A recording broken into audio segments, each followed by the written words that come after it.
गरेर हामीले यस कार्यक्रमको विशेष रूपमा सुरुवात गर्न सकेका छौँ र सबै उपस्थित पाउनुभएकोलाई जोरदार तालीले सम्मान व्यक्त गरिदिनको लागि पनि हार्दिक अनुरोध गर्दछु र धेरै धेरै धन्यवाद सदस्य प्रमुख अतिथिज्यू विशेष अतिथिज्यू लगायत उपस्थित सम्पूर्ण महानुभाव र यस्तै गरी यो दीप प्रज्वलन सँगसँगै अबको क्रममा अगाडि पछि ब्यानरमा भएको यो लेखिएको कुरालाई समेत वाचन गरेर आजको यस कार्यक्रमको फेरि समुद्घाटन गरिदिनको लागि सदस्य प्रमुख हार्दिक अनुरोध गर्दछु।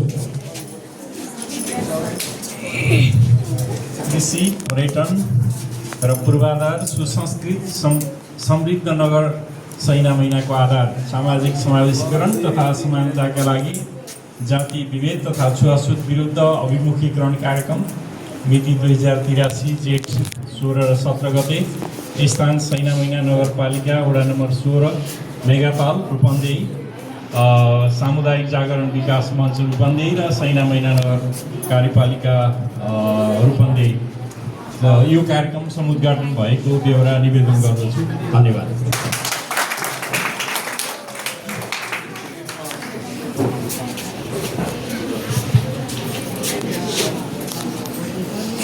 धन्यवाद।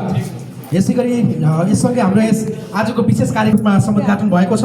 म विशेष धन्यवाद व्यक्त गर्न चाहन्छु कार्यक्रमका प्रमुख अतिथिज्यू लगायत उपस्थित सम्पूर्ण अतिथिज्यूहरूलाई।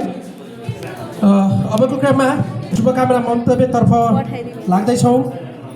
खास गरी यस लगत्तै आज हामी धेरै कुराहरू सिक्नेछौँ। यो अभिमुखीकरण कार्यक्रम समेत रहेको कारणले गर्दा आजको यस कार्यक्रममा हामीले धेरैभन्दा धेरै सिक्ने अवसर पक्कै पनि प्राप्त गर्नेछौँ। तर त्योभन्दा अगाडि म आफ्नो शुभकामना मन्तव्य व्यक्त गरिदिनुका लागि म यति बेला अनुरोध गर्न चाहन्छु। यस कार्यक्रमको अतिथि समेत हुनुहुन्छ सैना महिना कपडा तथा सिलाइ व्यवसाय समितिका अध्यक्ष आदरणीय सन्तोष परियारज्यूलाई म आफ्नो संक्षिप्त शुभकामना मन्तव्य व्यक्त गरिदिनुको लागि हार्दिक अनुरोध गर्दछु।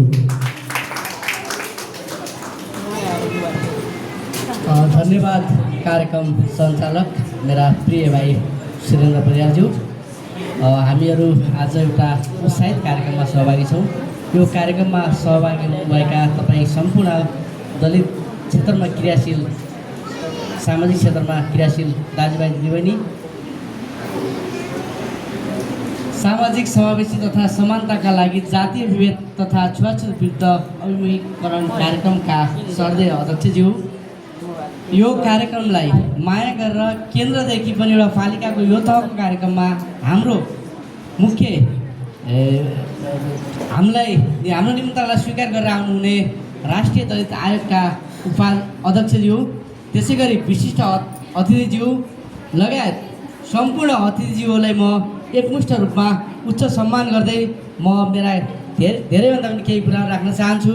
हामीहरूले सदियौँदेखि यो दलित क्षेत्रमा राज्य र हाम्रो उपस्थिति कहाँनिर भयो र आज हामीहरू यो अभिमुखीकरण तालिम लिँदै गर्दाखेरि राज्यमा हाम्रा अधिकारहरू के छन् र हामी जाने निकाय कहाँ हुन् भन्ने विषयमा मलाई लाग्छ आजको यो बारेमा धेरै कुराहरू आउनेछ। हाम्रो आजका प्रमुख अतिथिज्यूले हामीलाई धेरै कुराहरू यसमा भनेर सिकाएर र कानुनी कुराहरूलाई बताएर जानुहुनेछ भन्ने पनि म आशा गरौँ। र यसले मलाई लाग्छ हामीले आजसम्म गरिरहेको सैन्य महिनामा गरिरहेको कार्यक्रम स्थानीय तह र जिल्लासम्म मात्रै प्रभाव पार्ने खालका कार्यक्रम थियो भने यो आजको कार्यक्रम राष्ट्रिय केन्द्रमै जो हाम्रो प्रधानमन्त्रीलाई पनि सुझाव दिन सक्ने संवैधानिक निकायको प्रमुख आउनुभएको छ। धेरै कुराहरू उहाँबाट आउनेछ भने आशासहित यो कार्यक्रमको भव्य रूपमा सफलताको शुभकामना व्यक्त गरेर छोटा मन्तव्य यही अन्त्य गर्छु। हस्त धन्यवाद, नमस्कार। धेरै धेरै धन्यवाद यस कार्यक्रमका अतिथि एवं सैना महिना कपडा तथा सिलाइ व्यवसायी सङ्घका सर्दै अध्यक्ष समेत हुनुहुन्छ सन्तोष परियारज्यूलाई आफ्नो शुभकामना मन्तव्यका लागि। यस्तै गरी आफ्नो अत्यन्तै संक्षिप्त शुभकामना मन्तव्य व्यक्त गरिदिनका लागि म अनुरोध गर्न चाहन्छु सैना महिना दलित उत्थान समितिका नगर अध्यक्ष तथा आफैमा सञ्चारकर्मी तथा पत्रकार व्यक्तित्व सामुदायिक रेडियो सैना महिनाका स्टेसन म्यानेजर समेत हुनुहुन्छ आदरणीय मेरो सर्दिया दाजु अनिल पहाडीज्यूलाई आफ्नो संक्षिप्त शुभ भावना व्यक्त गरिदिनुको लागि स्टेजमा अनुरोध गर्न चाहन्छु। तालीले सम्मान व्यक्त गरिदिनुको लागि म हार्दिक अनुरोध गर्दछु।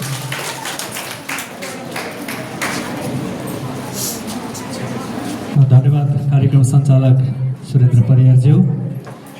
आजको यो निकै नै महत्त्वपूर्ण कार्यक्रमको अध्यक्षता गरिरहनु हुने आजको यस कार्यक्रमको अध्यक्षज्यू, आजको यस विशेष कार्यक्रमको प्रमुख अतिथि हाम्रो अभिभावक आदरणीय व्यक्तित्व दलित आयोगका आदरणीय अध्यक्ष देवराज विश्वकर्माज्यू, आजका विशिष्ट अतिथि कार्यपालिका सदस्य आदरणीय सुरज बरालज्यू, सम्पूर्ण कार्यपालिका सदस्यज्यूहरू, विभिन्न सङ्घ संस्थाबाट उपस्थित हुनुहुने सम्पूर्ण अध्यक्षज्यू, पदाधिकारीज्यूहरू र यो आजको जातीय विभेद तथा छुवाछुत विरुद्ध अभिमुखीकरण कार्यक्रमलाई सफल बनाउनको लागि उपस्थित हुनुहुने सैनामैना नगरपालिकाका सम्पूर्ण महानुभावहरू, स्वागत मन्तव्यमा पनि धेरै कुरा आइसकेको छ।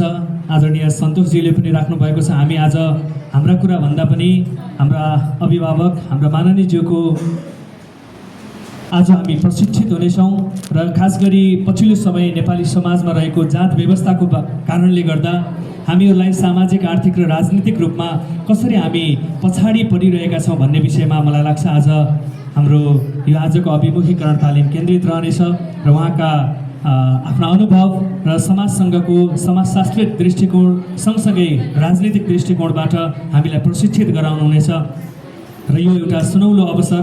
हामी सिङ्गो सैनामैना दलित उत्थान समितिले आज अभिमुखीकरणमा सहभागी हुने अवसर मिलेको छ।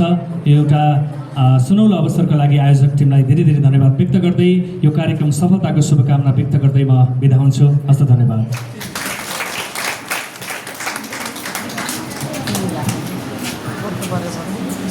धन्यवाद। शुभकामना मन्तव्यका लागि सैनामैना दलित उत्थान समितिका नगर अध्यक्ष एवं आफैमा सञ्चारकर्मी, पत्रकार, सामुदायिक रेडियो सैनामैनाका स्टेसन म्यानेजर आदरणीय व्यक्तित्व अनिल पहाडीज्यूलाई म फेरि पनि आफ्नो संक्षिप्त शुभकामना मन्तव्य व्यक्त गरिदिनका लागि यस कार्यक्रमका अतिथि एवं सैनामैना सुनचाँदी व्यवसायी सङ्घका सर्दीय अध्यक्ष समेत हुनुहुन्छ आदरणीय व्यक्तित्व निर्मल कालीराजज्यूलाई म अनुरोध गर्दछु। धन्यवाद छ कार्यक्रम सञ्चालक र कुशल कार्यक्रम सञ्चालक सुरेन्द्र परियारज्यू।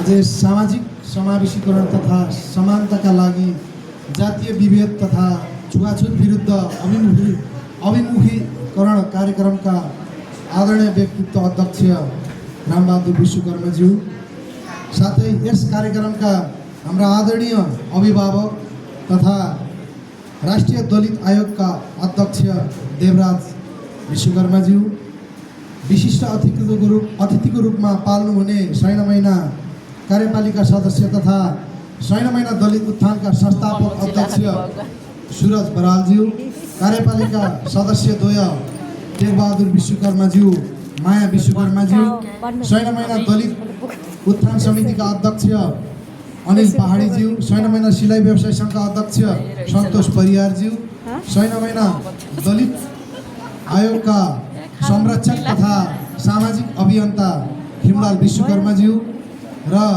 सम्पूर्ण 11वटा वडाबाट पाल्नुहुने आदरणीय महिला जनप्रतिनिधि तथा वडा सदस्यज्यूहरू र विभिन्न सङ्घ संस्थाबाट पाल्नुहुने आदरणीय प्रतिनिधिज्यू र यस कार्यक्रममा आफ्नो धेरै कुराहरू जान्न र बुझ्न पाल्नुहुने हाम्रा आदरणीय सम्पूर्ण उपस्थित हाम्रा प्यारा दाजुभाइ तथा दिदीबहिनीहरू, यस समावेशीकरण तथा सम्मानका लागि यो जातीय विभेद तथा छुवाछुत विरुद्ध अभिमुखीकरण कार्यक्रमको विषयमा भन्नुपर्दा आजभन्दा सदैशौँ वर्ष अगाडि एउटा जो गैर दलित व्यक्तिले मानिस ठुलो दिलले हुन्छ, जातले हुँदैन भन्ने जुन लक्ष्मीप्रसाद देवकोटाले लेखेको यो भनाइ आज त्यति बेलाका व्यक्तिले, त्यति बेलाका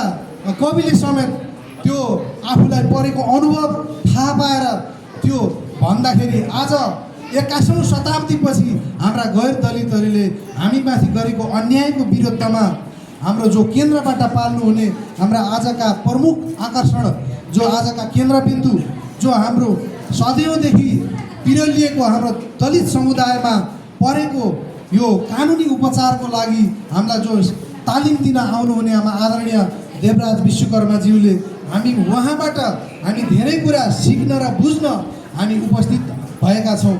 हामी जानी नजानी अनदेखि रूपमा हामी विभिन्न कारणले गर्दा हामी यसरी दलित विभेदमा परिरहेको हामी छौँ। हामी समाजमा, गाउँमा, परिवारमा, छरछिमेकमा, हरेक ठाउँमा हामी यस प्रकारले विभेदमा परेका विषयवस्तुहरूमा कानुनी उपचारका निम्ति जो हाम्रा आदरणीय व्यक्तित्व पाल्नु भएको छ उहाँबाट हामी धेरै कुरा सिक्न छ, बुझ्न छ र त्यसलाई कार्यान्वयन गर्न छ।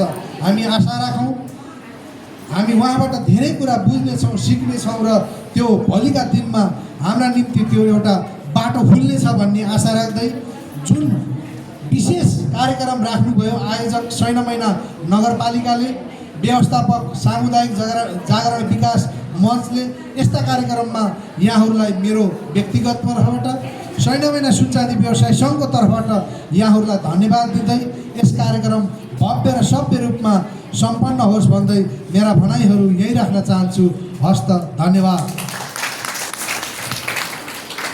हस्, धन्यवाद।